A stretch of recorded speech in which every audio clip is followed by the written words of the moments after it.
Περίμενε. Θα αρχίσει πρώτα για να έχει... Ξενείτε με,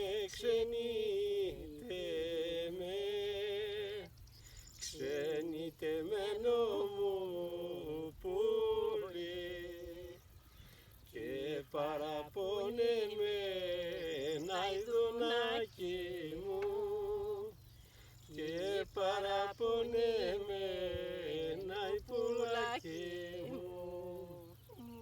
Η ξενιτιά, η ξενιτιά, η ξενιτιά σε χαίρεται κι εγώ έχω τον καημό μαϊπουλάκι μου κι εγώ έχω τον καημό μαϊπουλάκι μου. Τι να σου στείλει, τι να σου στείλει, τι να σου στείλω ξένε μου, αυτού μακριά στα ξένα πουλάκι μου, αυτού μακριά στα ξένα ειδονάκι μου. Να στείλω να στείλω να στείλω μήλο σε πέτε κι ειδώνει μαραγκιάζει πουλάκι μου κι ειδώνει μαραγκιάζει πουλάκι μου.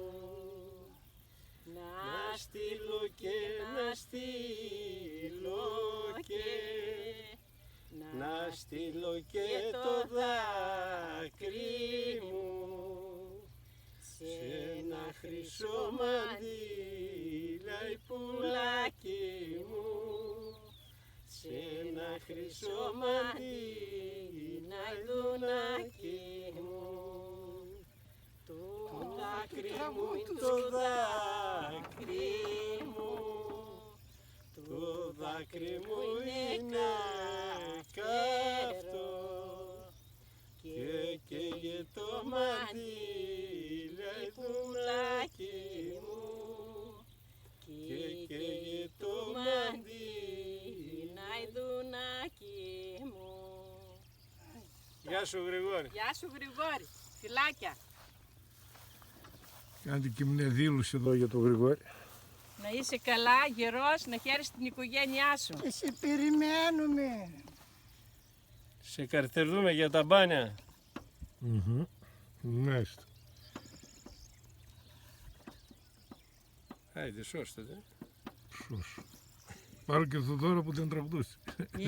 Είπα κι εγώ μου. Μου στον πάτο. Έλεγε το μου στο τέλος. Έκανε αγελάδα μου, Λοιπόν, Μάλιστα. Εντάξει, χρυσάτε μας του Πολύ ωραία, ναι. να το ακούσουμε. Θα ακούσετε το βάλω. αλλά δεν θα τα ανεβάσει στο Facebook. Ένα το κρατάμε. Γιατί Έτσι. καλέ, Ναι, αυτήν θέλει. γιατί να Θα μην το κόψει την ανεβάσεις. Έλα εδώ, μην αρχίσει να μας δουλεύουν. Σιγά καλέ.